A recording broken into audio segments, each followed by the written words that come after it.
up guys, this is Sean Tan and welcome to the live show of AskGuru, and this is in collaboration with PropertyGuru, which is Malaysia's leading property site where you can basically find any of your homes if you want to either for investment or you want to buy for own stay. That's the portal to go. Right? And today will be a segment of AskGuru, and this is when I used to run this Ask Q&A session in my own YouTube channel, right? But it's too overwhelming.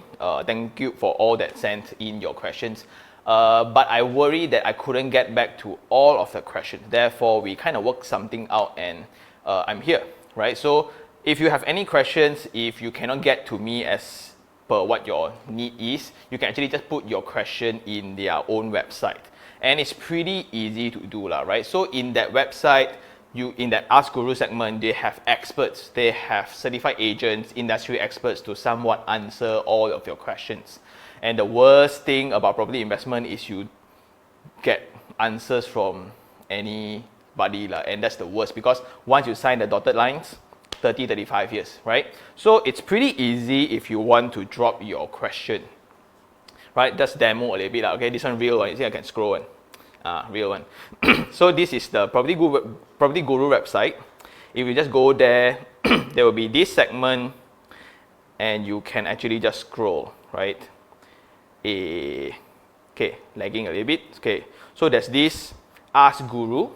You just tap on Ask Guru, and this is how the page looks like. Okay, so there's categories of questions where you got renting property, home selling, then property agent question also. Then they will be having this live session, a few more live sessions like this for the following months. And you have also questions at the bottom for the more popular ones, right? So if you want to drop your question, you can just tap on Ask Your Question, and you just write there, hello, whatsoever, what's up, Sean, okay? It's pretty direct, and you just pop there, okay? So if you choose to have your questions answered by experts or industry players, right, you can just put your question there, and that would be the easiest way to do, right? And let's head on to my favorite segment of all, Q&A. And question number one, right? So let's go into question number one, right? Where's the question? Yeah.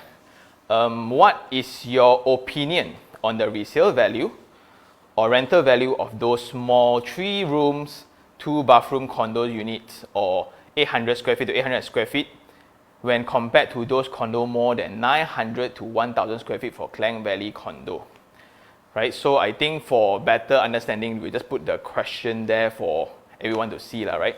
And let's answer the question. So to me, 800 and 850 square feet to 900 square feet to 1000 square feet, right? I think the drasticness or the gembatness of the difference is not enough. It's only a balcony or a yard space away, so I don't think it's going to affect that much. But the resale value or the rental value is strictly determined by the location and the nature of that location.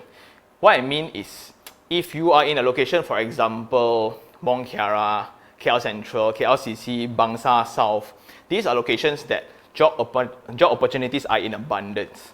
And that will greatly affect the rental value because the demand of space is higher. Okay, so it's not going to affect that much whether is it 850 or 1000, right? Instead, what would really be a factor between the difference, right, would be the number of rooms. Let's say a 2-bedroom versus a 3-bedroom. Yes, there will be a difference. Or the difference can be a little bit bigger, where a 450 square feet versus a 1500 square feet. So this would be a better question to also ask and to also think about, as that will greatly play a role in your future value. For example, if you have a studio in an investment-oriented location, that would make a lot of sense. ROI tends to be higher in those kind of locations for several reasons. Who is going to rent your place, especially a studio, right? And sometimes studio can also fetch a higher price compared to a 2-bedroom. We have seen that many times in Mont Kiara, and that is because of the target segment.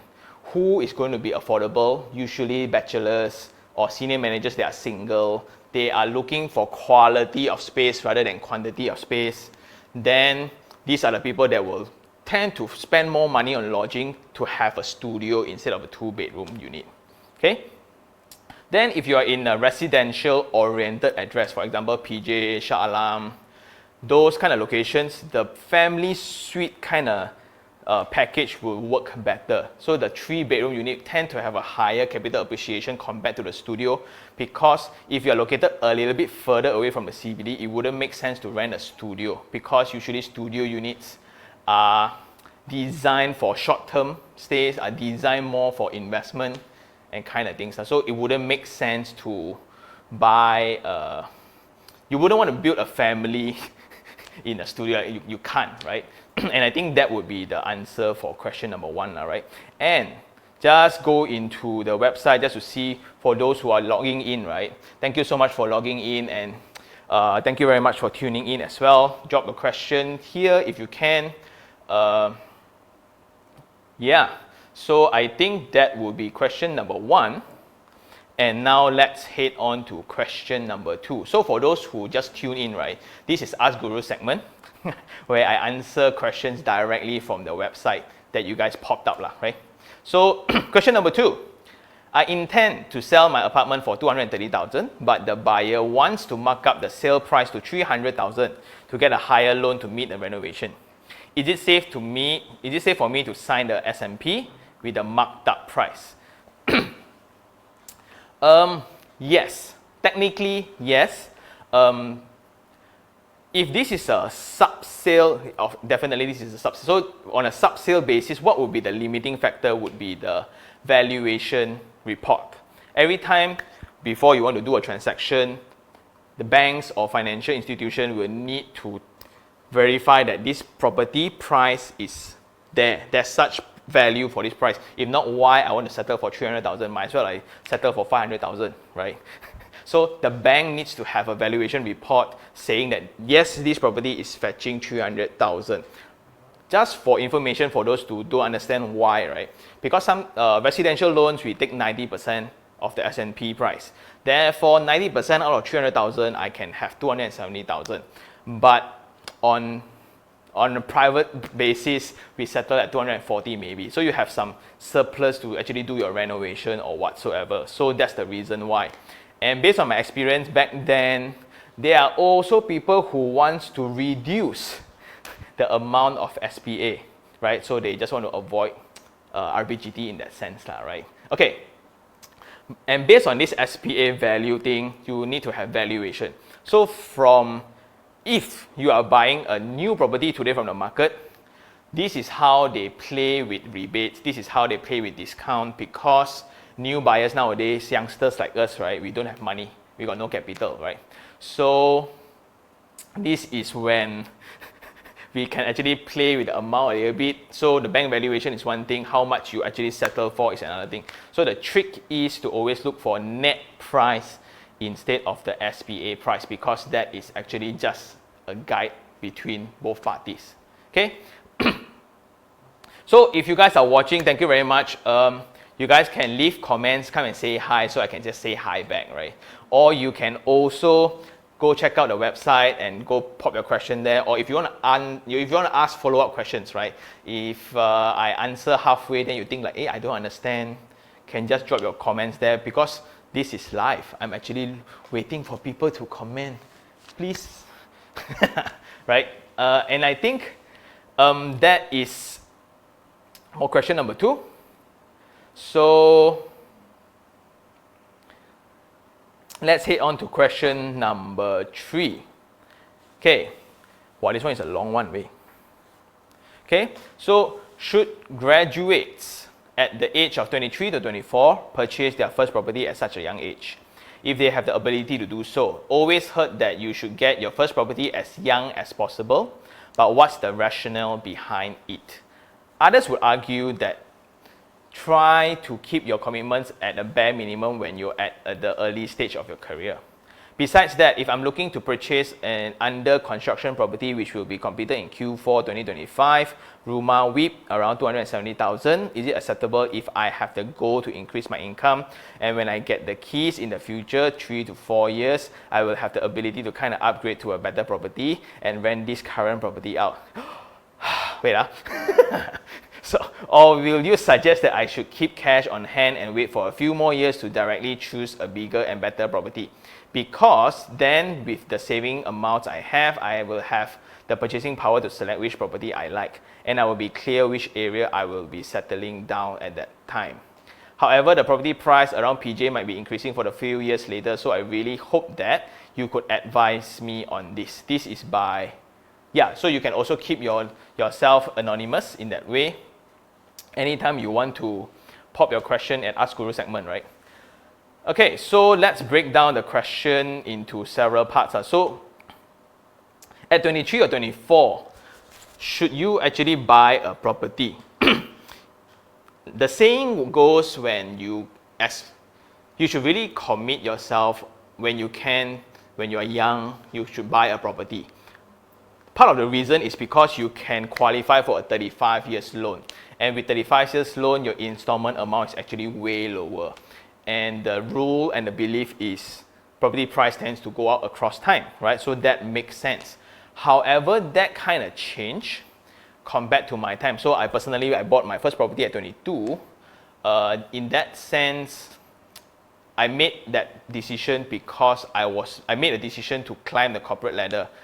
The income was stable, as certain as the sun will come up from the east tomorrow, salary will come into my bank account every month. So with that certainty, I decided to commit myself. But if you have not found your dream job, if you have not found your calling, or you have not found the career that you really want to build on, you got to think again, because it's a 35 years commitment. So that's 23 to 24. And back then, there was no alternatives in investment. Last time, there's only stock market, property, forex also like meh, right? You need to go to the bank and change currency one. So it's not as convenient. Therefore, property and stock market was the only investment outlet. Therefore, I invested early. But now, if you look into the technology that we have so many other options, right? So we have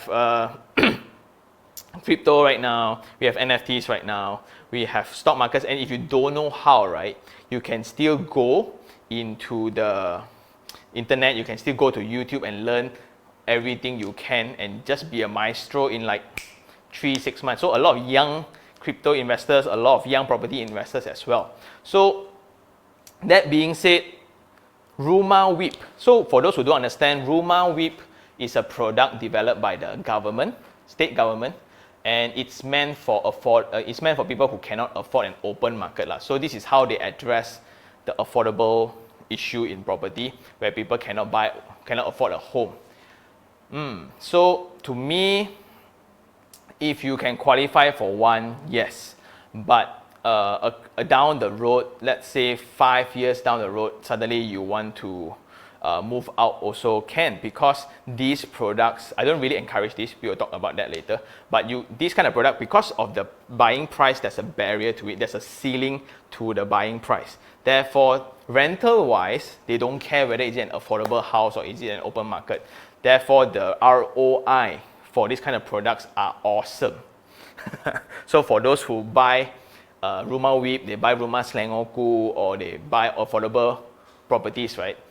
Their ROI, their return on their investments are insanely good. But personally, because I see this as a welfare approach, I see this as a move to help people move up the society. As long as you settle your home, right, then they start climbing their career or start climbing other things without having to be concerned of renting a house. And if you don't leave these kind of slots to them, then it will be a very unfortunate event where people will still continue to rent from rich people. So in my opinion, if I cannot contribute to the problem, I will not cause more of it. Okay, let's put it that way. So if you want to buy this rumah WIP at 270,000 for the 3-4 years, then you climb the corporate ladder, then your salary increase. That's good. Then only you want to rent out this. It's entirely up to you, right? Entirely up to you. Then if you can also go down a little bit, PJ property will increase price. Well, no one can actually predict, but on the general sentiment, it's gonna happen lah. But to me, instead of having that FOMO syndrome, right, you have a lot of alternative right now. So you really gotta think about that commitment for the next 30-35 years lah. That's no joke. And you have all other options to consider from. Although I run a property channel, you should be buying properties, right? But now it's, let's be real, right? Unless you are very steady, what if in the future you got business idea? What if you have a group of friends that wants to start a business together, or they want to do something crazy, right? Once you get locked in, you got no more disposable income to either pursue your passion or to pursue interest or have other alternative investment, right? You will tend to lose out just because you bought a property. Yeah, but is Rumah Whip a good first-time property? Yes, because unfortunately I cannot afford lah. So it's also a good thing I cannot afford. It means my income. Yeah, you guys get it. Okay. So for those who are watching, thank you very much. This is an Ask Guru segment in collaboration with PropertyGuru, and this is a session where I answer a lot of questions that is actually asked in the website itself. Okay. So I see E.T. Kueh, right? Buy the Rumah Whip first lah. Correct also lah. So because not everyone has the opportunity. I agree. Jason Chong, is there any regulations in Malaysia in dealing with deceived property listing? Non-ethical agents will use fake pictures to fish for contacts. Yes, I faced the same problem when I was going to move out, right? I want to rent the room. They use this pretty picture. But unfortunately, that's the property portal. I think they are trying their best in doing lah, but just that I have no clue actually. Like if you talk about maybe MIEA can step in, maybe Bovia can step in. But I think the only thing that we can know now is to get from a licensed real estate agent instead of ethical wise. What can we do, right? So we can only hope to level up everybody's standard. Okay. Then Jack Chong, how do you think about Taman Desa in the future? It's coming up pretty decent, right? But in terms of it depends on what you want. So I always answer in my portal, right? Is it for investment or is it for own stay? So these kind of questions are a little bit too general for my liking. Maybe you can add in some more context below so later I can come back to you. Daryl Chin, what's up? Hi Sean, assuming the bank interest rates are not far off each other, if we take MRTA or MLTA, what would be your personal wow. Yeah. So to me, if it's not big, if the difference is not big, right? Anyone will do. So for my personal opinion, I always prefer local banks. Personal opinion, right? I prefer local banks instead of international banks. So they are more friendly in that sense, but ultimately it's all business. So some, again, we talk about ethical, some want you to buy something else before they can secure you that rate. We all know how that game is played, right? Alvin Yap, hi Sean, for leasehold condo, how can I extend the lease? I understand all owners need to apply, cannot apply individually. Yes, you are right. And in KL, currently there's this condo in Kelana Jaya that is the closest to expiry, and the entire industry is waiting for that condo to actually convert. But in Penang, I just came back from Penang yesterday, there's a lot of successful cases where from leasehold, they can turn into freehold. Not only extend lease, they turn into freehold. Then some, they extended their lease. So from 200 per square feet, suddenly when they extended to 99 years, the property become 900 per square feet. Whoa, fatat.